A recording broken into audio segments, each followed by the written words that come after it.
Hi everyone, आपके अपने YouTube channel MJ study पर आपका स्वागत है। मैं आपको बीएड के टॉपिक डिटेल में करवा रही हूँ। हम पेपर नंबर 4 थे लैंग्वेज अक्रॉस द करिकुलम अर्थात पाठ्यक्रम के तहत भाषा विषय के टॉपिक पढ़ रहे हैं। पहली वीडियो में हमने फर्स्ट यूनिट का फर्स्ट टॉपिक किया था, जिसमें भाषा क्या है, भाषा की विशेषताएं क्या हैं और पाठ्यक्रम में भाषा की अवधारणा क्या है। इस टॉपिक को कंप्लीट किया था। आज हम इसकी नीड और बेनिफिट्स के बारे में पढ़ेंगे। आशा है ये वीडियो आपके लिए इम्पोर्टेंट होगा। प्लीज़ मेरे चैनल को सब्सक्राइब कीजिए। तो दोस्तों, आज हमारा टॉपिक है need and benefits of LAC approach. मैंने जैसे कल बताया था, LAC approach language across curriculum अर्थात पाठ्यक्रम के तहत भाषा, इसके अंदर हम ये टॉपिक कंप्लीट करेंगे। इसके अंदर सबसे पहले आती है need of language across curriculum, यानी हमें भाषा की ज़रूरत क्यों पड़ी। सबसे पहले है भाषा एक माध्यम का कार्य करती है।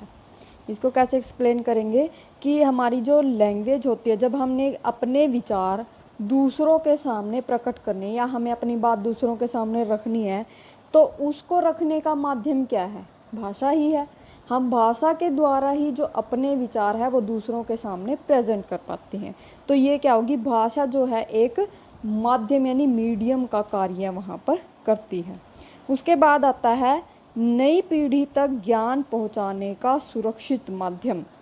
अब हमारे पास कोई नॉलेज है और वो हमें दूसरों को बांटनी है, या नई पीढ़ी है जो नई जनरेशन है उनके पास पहुंचानी है, तो हम क्या करेंगे, उसको या तो लिखित रूप देंगे या ओरल रूप देंगे। ओरल रूप में जैसे एक टीचर होता है क्लासरूम के अंदर, उसके पास जो नॉलेज होती है वो बच्चों के सामने प्रेजेंट कर देता है, यानी अपने विचारों को वहाँ पर रखता है, या उसका जो ज्ञान होता है वो वहाँ पर प्रस्तुत हो जाता है। तो वो क्या होगी, एक लैंग्वेज होगी, तभी वहाँ पर वो ज्ञान संभव हो पाता है, यानी वो अपने ज्ञान को वहाँ पर प्रेजेंट कर सकेगा। दूसरा जैसे लिखित माध्यम हो गया, अगर हमें कोई बात या हमारा कोई ज्ञान है सुरक्षित लिखित माध्यम के रूप में नई पीढ़ी तक पहुंचाना है, जैसे जो एजुकेटेड पर्सन होते हैं उनकी जो बुक वगैरह बनती है तो वो उनके खुद के विचार होते हैं, या फिर उनकी उस चीज़ को लेकर जो थॉट होती है, तो वो क्या करते हैं, उनको पब्लिश करवा देते हैं बुक को, तो वो नई पीढ़ी तक वो बुक पहुंच जाती है। तो इससे क्या होता है कि वो भाषा के प्रयोग के द्वारा ही ये सब संभव हो पाता है। तो इसलिए कहते हैं कि हमारे पास जो नॉलेज होती है वो हमें अगर दूसरों तक पहुंचानी है तो वो भाषा के द्वारा ही संभव हो पाती है। उसके बाद आता है दूसरों के विचारों को जानने में सहायक। अब जैसे हमने अपने विचार दूसरों के सामने रख दिए तो उसका माध्यम भाषा था कि हम भाषा के द्वारा ही दूसरों को सामने अपने विचार रख सकते हैं। अगर हमें दूसरों के विचारों को समझना है तो उसका जरिया भी क्या है, लैंग्वेज ही है। यानी इसमें क्या कंडीशन होनी चाहिए कि हम जब अपने विचार दूसरों के सामने रख रहे हैं या दूसरों के विचार हम सुन रहे हैं, तो दोनों को एक ही लैंग्वेज का प्रयोग या दोनों को वो लैंग्वेज समझ में आनी चाहिए। यानी इसमें क्या होगा, दूसरों के विचारों को जानने में भी ये सहायक होती है। उसके बाद आता है बालक को अलग अलग ढंग से समझाने के लिए भाषा का प्रयोग किया जाता है या इसकी ज़रूरत पड़ती है।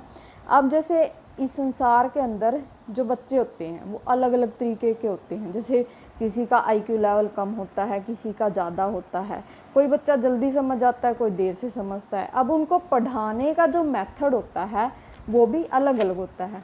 कई टीचर होते हैं जैसे छोटे बच्चे हो गए, हम उनको प्ले वे मेथड से कोई भी चीज़ करवाते हैं। बड़े बच्चों को मोस्टली लेक्चर मेथड के द्वारा करवाया जाता है। और कई बच्चे ऐसे होते हैं, जैसे कोई चीज़ होगी, अब बच्चे क्या, कोई अगर हम कोई चीज़ उनको करवा रहे हैं तो वो स्टोरी मेथड के द्वारा ही करवाई जाती है। यानी जो ये अलग अलग मेथड होते हैं किसी चीज़ को करवाने के, या बालक की आईक्यू लेवल को देखते हुए जब हम कोई चीज़ उन्हें समझाते हैं तो उनको जो प्रेजेंट करने का तरीका होता है वो भी भाषा ही होती है। यानी हम या लेक्चर मेथड से कराएं स्टोरी मेथड से करवाएं या प्ले वे मेथड से करवाएं, जो भी मेथड होगा वो कोई ना कोई लैंग्वेज के थ्रू ही होता है।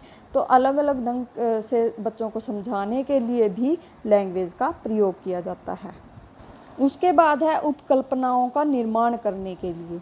उपकल्पनाएं होती है जब हम मन के अंदर किसी प्रकार की कोई कल्पना निर्धारित कर लेते हैं या किसी चीज़ के बारे में कोई विचार बनाते हैं अपने मन के अंदर, तो वो क्या होती है, हमारी उपकल्पनाएं।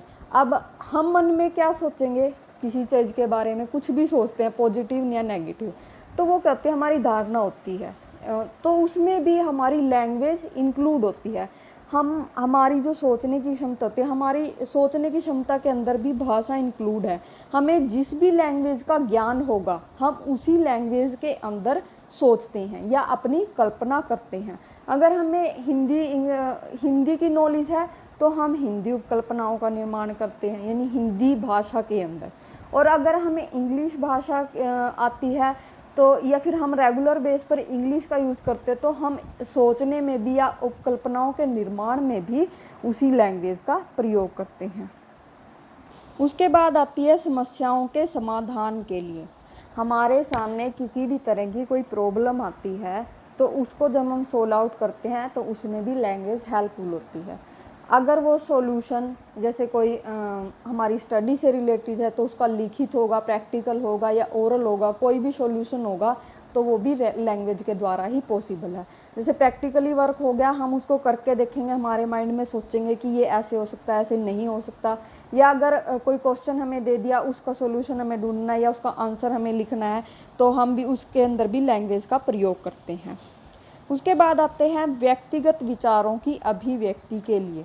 देखो ये पॉइंट उन्हीं जैसा जैसे फर्स्ट और थर्ड करवाया था उनसे मिलता जुलता है, पर इसमें हम ये लिख सकते हैं कि जब एक व्यक्ति अपने विचारों को प्रस्तुत करने के लिए किसी भी माध्यम का प्रयोग करता है। जैसे हम क्या करते हैं, कई बच्चों की आदत होती है डायरी लिखने की, अपने उसके डेली रूटीन में क्या घटित हुआ है उसको एक डायरी रूटीन बना लेता है कि आज मेरे जीवन में ये घटित हुआ है। तो वो जब अपने विचारों को उस डायरी में लिखता है तो वो किसी ना किसी लैंग्वेज का प्रयोग तो करता ही है। तो यानी वो अपने विचारों को जब अभिव्यक्ति या फिर वहाँ पर लिखता है तो उसके अंदर भी लैंग्वेज का प्रयोग होता है, यानी इसके लिए भी लैंग्वेज की ज़रूरत पड़ती है। उसके बाद आता है सूचना को नियोजित करने के लिए। हमारे पास डेली रूटीन में इतनी सारी इन्फॉर्मेशन होती हैं, अब हम उसको सिस्टमेटिक ढंग से कैसे लगाएंगे। जैसे लैंग्वेज का एक प्रॉपर सीक्वेंस होता है, जैसे पहले शब्द, अक्षर, फिर एक वाक्य बनता है, एक स्ट्रक्चर होता है इनका। उसी प्रकार से हम सूचनाओं को किस प्रकार से, किस ढंग से, योजनाबद्ध तरीके से कैसे उसको लगाएं, तो ये भी भाषा के अकॉर्डिंग ही पॉसिबल है। अब जैसे हमारे पास हिंदी लैंग्वेज में हमें कोई इन्फॉर्मेशन हमारे पास रखनी है या फिर उसको सेफ रखना है, तो हम क्या करेंगे, उसका जो एक सिस्टम होता है हिंदी का, जैसे पहले क्या होता है, सब्जेक्ट आता है, फिर ऑब्जेक्ट, फिर वर्ब, ऐसे उसका एक स्ट्रक्चर होता है। अगर हम इंग्लिश भाषा में उसको लिखते हैं तो उसका एक अलग स्ट्रक्चर होता है, जैसे सब्जेक्ट, वर्ब, ऑब्जेक्ट, उसका एक ये सिस्टम होता है। तो हमें उसके लिए भी लैंग्वेज की जो स्ट्रक्चर होता है उसके अकॉर्डिंग ही सूचना को नियोजित किया जाता है। उसके बाद आता है सुव्यवस्थित ढंग से कार्य करने के लिए। जब भी हम कोई कार्य करते हैं एक सिस्टमेटिक ढंग से करते हैं। मान लो मैं एक टीचर का उदाहरण आपको दे रही हूँ। टीचर क्या करता है, क्लासरूम में जब जाता है तो उसकी पहले प्लानिंग होती है कि मैं क्लासरूम में जाके क्या करूँगा, यानी वो एक सिस्टमेटिक होता है कि मैं पहले जाके बच्चों से जो मैंने कल पढ़ाया था उसके बारे में सुनूंगा कि उनको याद है या नहीं है, या फिर अपने नेक्स्ट टॉपिक के बारे में उनको थोड़ी सी डिटेल बताऊंगा, फिर उसके बारे में बता के फिर बच्चों से उसके बारे में थोड़ा सा कुछ पूछूंगा। तो ये कहते हैं एक सुव्यवस्थित ढंग होता है, यानी एक सिस्टमेटिक प्रकार से ये चलता है। तो ये सब किसके द्वारा पॉसिबल है, लैंग्वेज के द्वारा ही पॉसिबल है। अगर हमें उस लैंग्वेज का ज्ञान सही तरीके से है तो हम उस कार्य को प्रॉपर रूप से कर पाते हैं। उसके बाद आते हैं benefits of language across curriculum, यानी इसके लाभ क्या क्या हैं। लाभ भी जैसे हमने नीड पढ़ी है उससे मिलते जुलते ही हैं, हम उसमें कुछ पॉइंट ऐड कर सकते हैं। जैसे सबसे पहले है अभिव्यक्ति में सहायक। अब ये तो इसमें पॉइंट बहुत बार आ चुका कि अगर हमें अपने विचारों को या दूसरे विचारों को सुनना है तो उसमें भाषा क्या होती है, सहायक होती है। अगर हमें भाषा की नॉलेज होगी या दूसरे व्यक्ति को भी वही भाषा समझ में आएगी, तभी तो वह हम अपने विचारों को, दूसरे के विचारों को या अपने विचारों को दूसरों को समझा पाएंगे। तो इसमें क्या होती है, ये अभिव्यक्ति के अंदर सहायक होती है। दूसरा है भाषा के विकास में सहायक। अब भाषा का विकास कब होता है, जब हम उस भाषा को ज़्यादा से ज़्यादा लोगों के अंदर शेयर करते हैं। मतलब हम एक लैंग्वेज, हमारी हिंदी लैंग्वेज है, हम ज़्यादातर अगर हिंदी लैंग्वेज का प्रयोग करेंगे तो हिंदी भाषा का विकास होगा।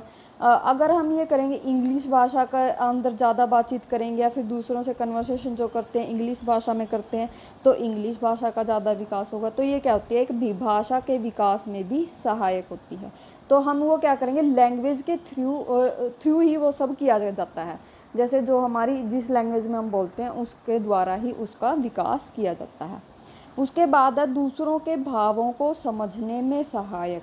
अब जैसे हमने अपने विचारों को दूसरों के सामने रखता है तो लैंग्वेज हेल्पफुल होती है। उसी प्रकार से दूसरों के विचार या भाव हैं वो समझने के लिए भी भाषा सहायक है। अब मनुष्य एक ऐसा इंसान है जिसके पास लैंग्वेज है या फीलिंग्स है, और वो फीलिंग्स दूसरों के सामने एक्सप्रेस कब कर सकता है, जब वो लैंग्वेज का प्रयोग करेगा। लैंग्वेज के प्रयोग के द्वारा ही उसके जो मन की भावनाएं हैं वो बाहर निकल कर आती हैं और वो दूसरे व्यक्ति को वो चीज़ समझा सकता है। उसके बाद है ज्ञान को सुरक्षित रखने में सहायक। अब हमें किसी लैंग्वेज का ज्ञान होगा तो हमारे पास जो नॉलेज है हम उसको सेफ रख सकते हैं, लिखित रूप में कह लो या फिर आजकल तो जैसे ऑडियो वीडियो ये बनाते हैं तो उसके द्वारा भी हम अपने ज्ञान को सुरक्षित रख सकते हैं। तो ये सब किसके द्वारा पॉसिबल होता है, जब हमें उस लैंग्वेज का ज्ञान होगा। तो ये इसमें भी बेनिफिट है। आगे है अधिगम में सहायक।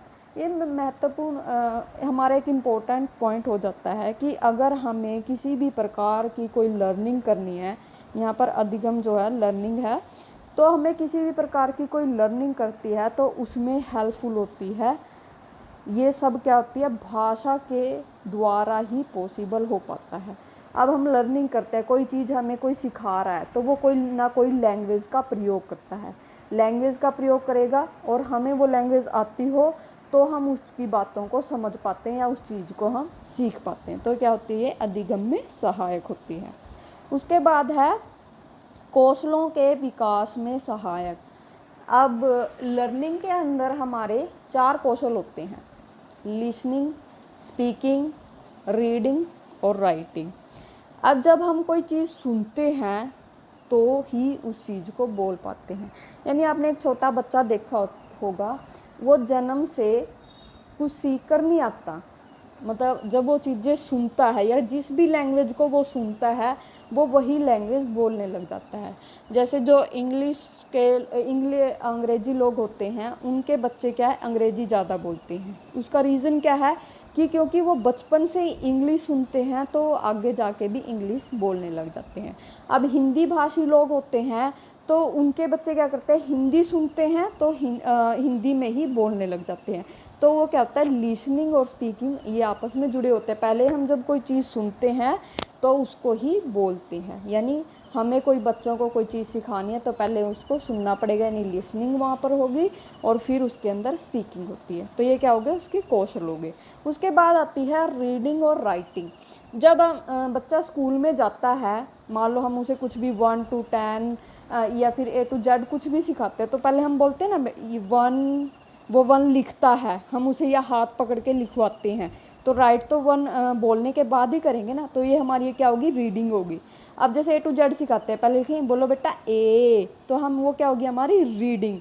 तो इसमें क्या होगी, वो ए लिखेगा, यानी हम उससे हाथ पकड़ के लिखवाते हैं।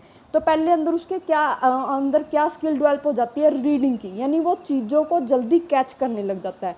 फिर उसको समझ में आने लग जाएगा कि ये जो बोला है ये ए, ये ऐसे लिखा जाता है। तो ये क्या होगी, ये हमारी राइटिंग स्किल उसके बाद डेवलप होने लग जाती है रीडिंग के बाद। तो ये जो स्किल्स हैं ये आपस में जुड़ी हुई होती हैं, तो ये भी किसी ना किसी लैंग्वेज के थ्रू ही इनका विकास हो पाता है। थैंक यू दोस्तों, आज के लिए इतना ही। ये टॉपिक हमारा कंप्लीट हो गया। नेक्स्ट वीडियो में मिलेंगे हम नेक्स्ट टॉपिक के साथ। Thank you.